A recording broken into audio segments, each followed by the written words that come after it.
বিসমিল্লাহির রহমানির রহিম। আসসালামু আলাইকুম সুপ্রিয় বন্ধুরা, আজকে আমি আপনাদেরকে পুরান ঢাকার ঐতিহ্যবাহী হাজি বিরিয়ানি রেসিপি হুবহু শেয়ার করব। ওখান থেকে বাবুর্চিও আনা হয়েছে, কিন্তু রান্নাটা আমরা নিজেরাই করব, যাতে পরবর্তীতে রান্না করতে আমাদের সহজ হয়। উনি আমাদের পাশেই বসে আছেন, এ টু জেড আমাদেরকে বলে দিবেন। মশলাপাতি রেডি করা হচ্ছে, আলু কাটা হয়েছে, পেঁয়াজ কুচি করা হয়েছে, কাঁচা মরিচ কাটা হয়েছে, সালাদ রেডি করা হয়েছে, পিস করা হয়নি।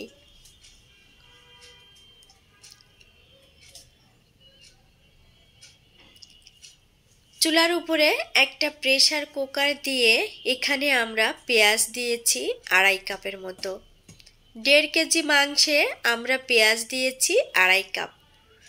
উনি বলেছেন বিরিয়ানিটা যদি ঝরঝরা করতে চান তাহলে প্রতি কেজি মাংসে 1 কাপ পেঁয়াজ কুচি দিবেন, আর যদি একটু মাখো মাখো করতে চান তাহলে পেঁয়াজের পরিমাণটা একটু বেশি দিবেন। তো সেই অনুযায়ী আমরা 2.5 কাপ পেঁয়াজ দিয়েছি। তেলে পেঁয়াজটা দেওয়ার আগে দারুচিনি, এলাচ, লং আর শাহি জিরা দিয়ে পেঁয়াজ দিয়ে লবণ দিয়ে নাড়াচাড়া করে নিচ্ছি। যতক্ষণ না পেঁয়াজটা একটু হালকা গলা গলা ভাব না আসে ততক্ষণ নাড়াচাড়া করতে হবে।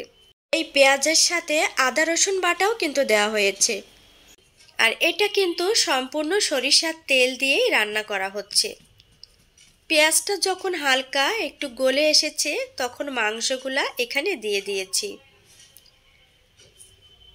প্রতি কেজিতে 1 কাপ টক দই দিতে হবে। পানি সহ যে টক দইটা যদি দেন তাহলে এখানে পানি দিতে হবে না, আর যদি পানি ঝরানো টক দই দেন তাহলে 1 কেজি মাংসে 1 কাপ পানি দিবেন। আর এটা হলো হোমমেড বিরিয়ানি মশলা। যদি আপনার হোমমেড বিরিয়ানি মশলা হয়ে থাকে তাহলে 1.5 কেজি মাংসে 1.5 টেবিল চামচ বিরিয়ানি মশলা দিবেন, আর যদি বাজার থেকে কেনা হয় তাহলে 1.5 প্যাকেট দিবেন রাঁধুনি মশলা।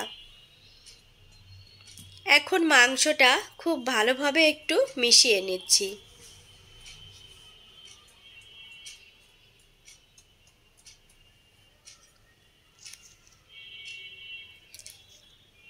বড় কাঁচা বাজারে হাঁড়ির ভিতরে যে টক দইটা বিক্রি হয় উনি বলেছেন ওই টক দইটা আপনারা দেওয়ার চেষ্টা করবেন, তাহলে বিরিয়ানিটা টেস্ট অসাধারণ লাগে।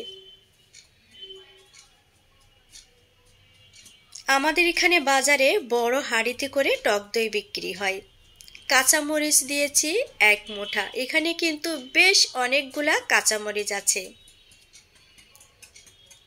কেওড়া জল দিয়ে দিয়েছি 1 হেড কাপ,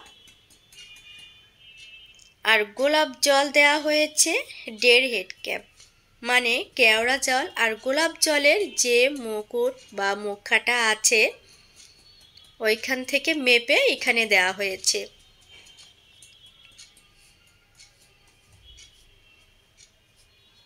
আর মাংস থেকেও কিন্তু একটু পানি বের হবে, আর পানি সহ টক দই, ঝোল জাতীয় যে টক দইটা ওই টক দইয়ের সাথেও কিন্তু একটু পানি আছে।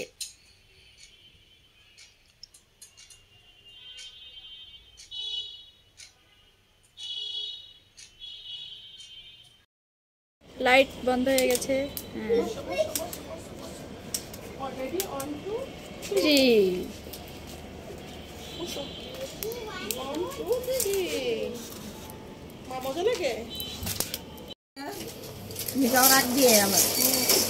আর সময় করে যাবেন আপনি তো দেখতেছেন মনে হয় মালয়েশিয়া, থাইল্যান্ড যাবে। থাইল্যান্ড যদি নেয় ধরো না কে সুন্দর দেশ। আগে গেছিলেন তো না খুব। এখন আমরা ঢাকনাটা খুলে নিব।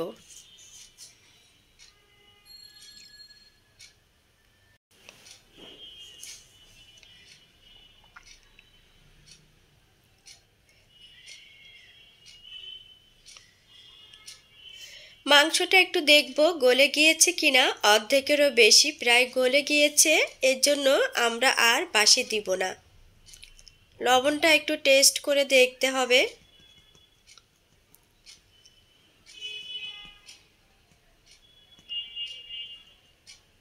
তারপরে এখানে দিয়ে দিব আলু। হাজি বিরিয়ানিতে কিন্তু আলু দেয়া হয় না, কিন্তু এখানে আমাদের বাচ্চারা আছেন, তারা আলুটা বেশি ভালোবাসেন, মাংসটা খেতে চান না, বাচ্চাদের জন্য এখানে আলু দেয়া। আপনারা যদি বাসায় রান্না করেন আলু দিবেন, আর আলু খেতে যদি না চান তাহলে আলুটা স্কিপ করে দিবেন।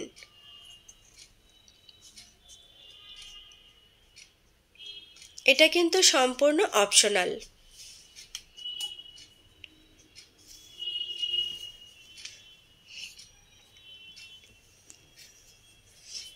আলুটা দেওয়ার পরে ভালোভাবে মিশিয়ে নেওয়া হচ্ছে।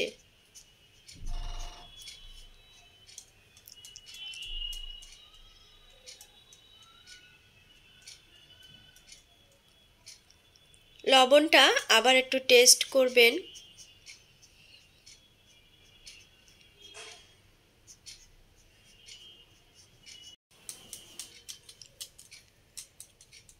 এখন এখানে দিতে হবে টেস্টিং সল্ট।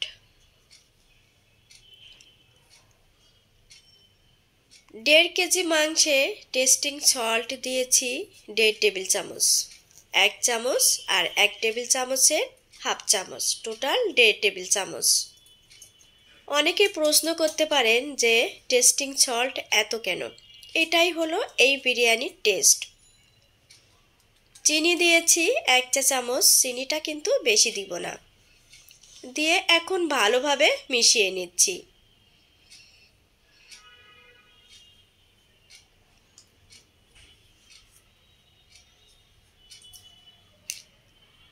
অনেকে বলবেন যে টেস্টিং সল্ট ক্ষতিকর, আসলে এটাতেই কিন্তু এই হাজি বাড়ির বিরিয়ানি টেস্টটা নিয়ে আসে। আমরা যখন বাসায় রান্না করি তখন কিন্তু এত টেস্টিং সল্ট আমরা ব্যবহার করি না, যার কারণে হাজি বাড়ির বিরিয়ানির টেস্টটা আমরা পাই না। এর আরেকটা কারণ আছে, সেটাও আপনাদের সাথে শেয়ার করব। আলুটা যখন এখানে দিয়ে দিবেন তখন কিন্তু লবণের পরিমাণটা আরেকটু দিতে হবে, কারণ আলুতে কিন্তু প্রচুর পরিমাণে লবণ টেনে নেয়। এখন কিন্তু প্রেসার কুকারটা আমি আর লাগিয়ে দিব না, জাস্ট উপরে ঢাকনাটা দিয়ে দিয়েছি। এইভাবে আমি জাল করব ঘড়ি ধরে 15 মিনিট, একদম ঘড়ি ধরে, কিন্তু কোনো বাসি দেয়া যাবে না যদি কাঠের চুলায় রান্না করা হয়। আর যদি আপনি গ্যাসের চুলায় রান্না করেন সেই ক্ষেত্রে আপনাকে বাসি দিতে হবে 4 থেকে 5টা। আর যেহেতু কাঠের চুলায় রান্না করা হচ্ছে, যার কারণে এখানে বাসি দেওয়া যাবে না, দিলে কিন্তু মাংসটা একেবারেই গলে ক্ষীর হয়ে যাবে। একদম ঘড়ি ধরে 15 মিনিট জাল করবেন।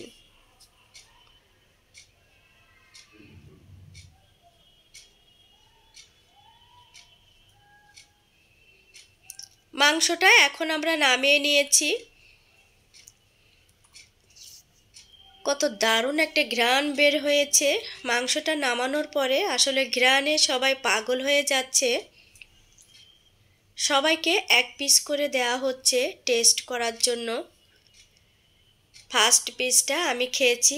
এই হলো আমাদের রাঁধুনি, উনি পুরান ঢাকা থেকে এসেছেন। হাজি বিরিয়ানি উনি রান্না করেন, ওনাকে ইনভাইট করা হয়েছে আমাদের পিকনিকে।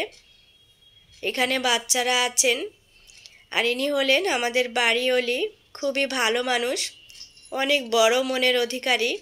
এই আয়োজনটা উদ্যোগটা ওনার কারণেই হয়েছে। উনি দেশের বাইরে চলে গিয়েছেন আজকে, ওনার জন্য দোয়া করবেন, আল্লাহ যেন ওনাকে সহি সালামতে আবার বাংলাদেশে নিয়ে আসে। এখন প্যাকেট বিরিয়ানির চাউলটা মেপে নিচ্ছি। 1.5 কেজি মাংসে আমরা চাউল দিয়েছি 1 কেজি।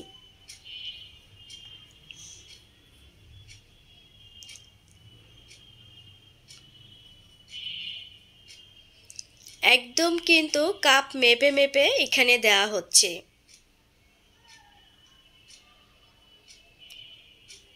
আর বাবুর্চিকে আপনারা দেখেছেন, উনি যথেষ্ট বয়স হয়েছেন, উনি এই রান্নার বিষয়ে খুবই এক্সপার্ট।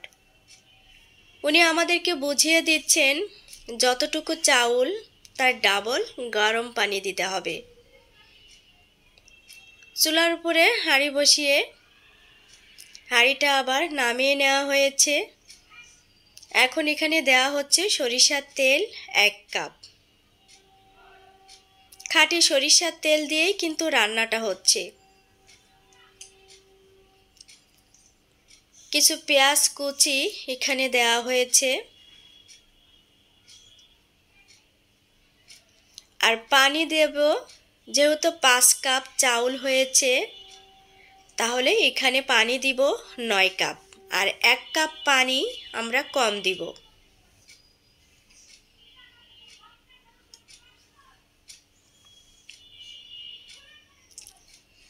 পানিটা আগে থেকে চুলার উপরে বসিয়ে গরম করে নেওয়া হয়েছে।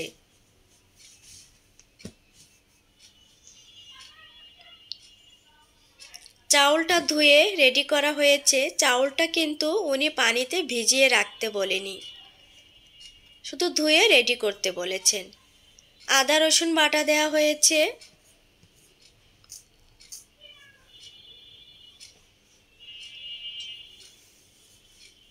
আর এখানে দারুচিনি, লং, এলাচ, গরম মশলার সব আইটেম এখানে দেওয়া হয়েছে। লবণ দেওয়া হচ্ছে স্বাদ অনুযায়ী।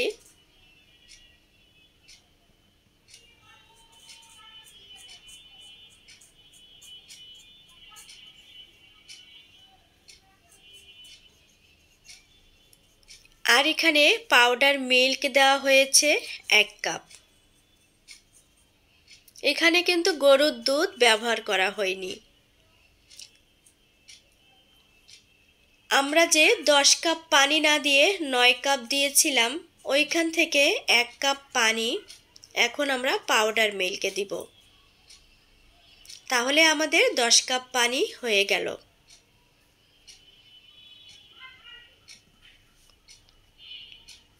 এখন পাউডার মিল্কটা ভালোভাবে গুলিয়ে নেওয়া হচ্ছে।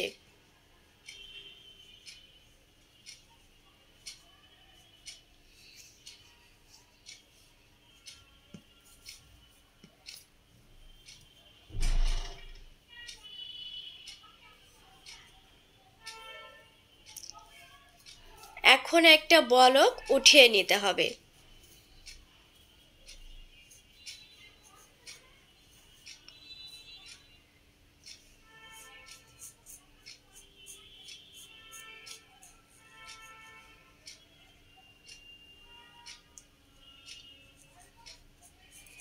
বলক চলে এসেছে, কিন্তু উনি আমাদেরকে বলেছেন 2-3 মিনিট জাল করার জন্য। এর জন্য আমরা 2-3 মিনিট জাল করে নিচ্ছি। বাচ্চারা খুবই এনজয় করছে। এখন ধুয়ে রাখা চাউল এখানে ঢেলে দেওয়া হয়েছে।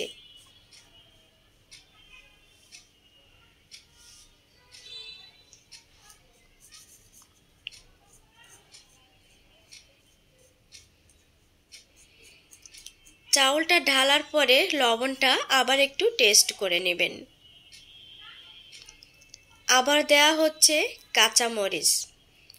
অনেকে বলবেন এত কাঁচামরিচ কেন? হ্যাঁ, হাজিবাড়ির বিরিয়ানি খেয়ে দেখবেন, কাঁচামরিচের খুব দারুণ একটা ঘ্রাণ আছে। গুলিয়ে রাখা পাউডার মিল্কটা এখানে ঢেলে দেওয়া হচ্ছে। হাজিবাড়ির বিরিয়ানি যখন খাবেন, দেখবেন মাংসের গা থেকেও কাঁচামরিচের ঘ্রাণ বের হচ্ছে।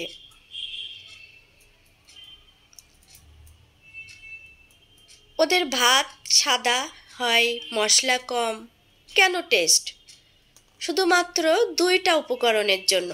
এক হলো কাঁচামরিচের পরিমাণটা খুব বেশি দেয়, আর আরেকটা হলো টেস্টিং সল্ট। এটাই হলো বিরিয়ানি রান্নার রহস্য। কেওড়া জল দেয়া হয়েছে বোতলের 2 হেড ক্যাপ, আর গোলাপ জল দেয়া হচ্ছে 1 হেড ক্যাপ। উনি যেভাবে বলেছেন আমরা ঠিক সেভাবে রান্না করে আপনাদেরকে দেখিয়ে দিচ্ছি। এত ঘ্রাণ যে বের হচ্ছে সেটা কিভাবে বলে বোঝাবো আপনাদেরকে।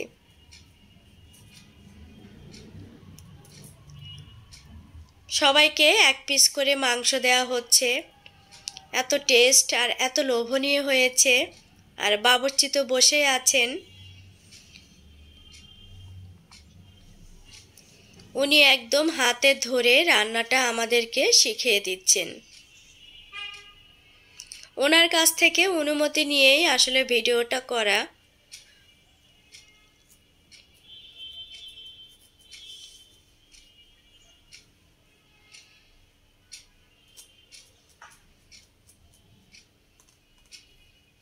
আমি ছাদের চারি সাইডটা একটু ঘুরিয়ে দেখিয়ে দিচ্ছি।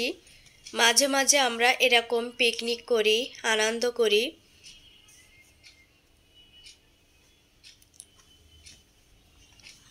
একটু নাড়াচাড়া করে দেয়া হচ্ছে, যেহেতু কাঠের রান্না নিচে লেগে যেতে পারে। ভালোভাবে একটু মিশিয়ে নেওয়া হচ্ছে আর যথেষ্ট পরিমাণে পানি আছে। এমন অবস্থায় লবণটা আবার একটু চেখে নেওয়া হচ্ছে।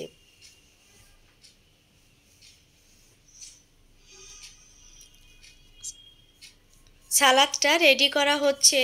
উনি আমাদের বাড়িওয়ালির ননদ, ভাইয়ের বউ। পানিটা যখন একটু মাখো মাখো হবে তখন রাইসটা নামিয়ে নিতে হবে।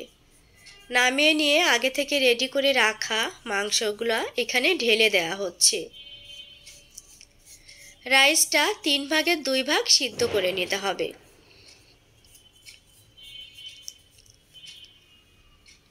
যখন একটু হালকা চাউল চাউল মতো থাকবে তখন নামিয়ে মাংসটা মিশিয়ে নিতে হবে।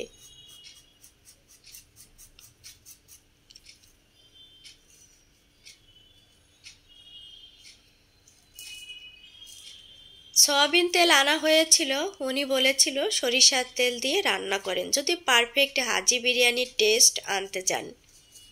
যার কারণে আমরা সয়াবিন তেলটা রেখে সরিষার তেল দিয়েই রান্না করেছি।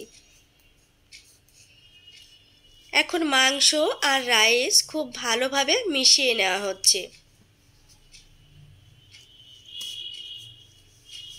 দেখে বুঝতে পাচ্ছেন রাইসটা কিন্তু অনেকটা চাউল চাউল আছে।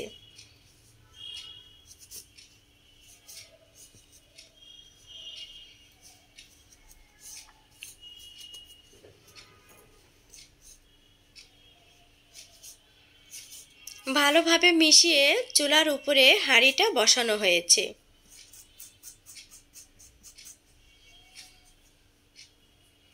এখন ঢাকনাটা একটা কাপড় দিয়ে পেঁচিয়ে এভাবে দেওয়া হচ্ছে, কোনোভাবেই যেন ঢাকনার ঘামটা ওর ভিতরে না যায়। এখন চুলা থেকে খড়ি বের করে নেওয়া হচ্ছে। এমন অবস্থায় পুরা দমে থাকবে, একটু জাল দেয়া যাবে না। চুলার ভিতরে পর্যাপ্ত পরিমাণে আগুন আছে, দেখিয়ে দিচ্ছি। যেগুলো জ্বলছে ওগুলো নিভিয়ে দেওয়া হচ্ছে। এই আগুনেই দমেই রাইসটা পারফেক্ট হয়ে যাবে। আর যদি গ্যাসের চুলায় রান্না করেন একেবারেই লো হিটে হাঁড়ির নিচে একটা লোহার তাওয়া দিয়ে 20-25 মিনিটের মতো দমে রাখতে হবে। আমরাও এভাবে কয়লার আগুনে দমে রাখবো 20 থেকে 25 মিনিটের মতো। ফিরে এসেছি 20-25 মিনিট পরে। এখন আপনাদেরকে একটু দেখিয়ে দিচ্ছি রাইসটা রেডি হয়ে গিয়েছে। উনি দেখে বলেছেন একদম পারফেক্টলি হয়েছে। এখন নামিয়ে নিতে হবে।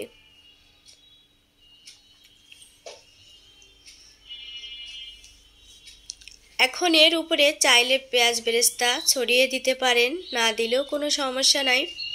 এটা খেতে অত্যাধিক মজার, অত্যাধিক টেস্টি। তো আজ এ পর্যন্ত, সবাই ভালো থাকবেন।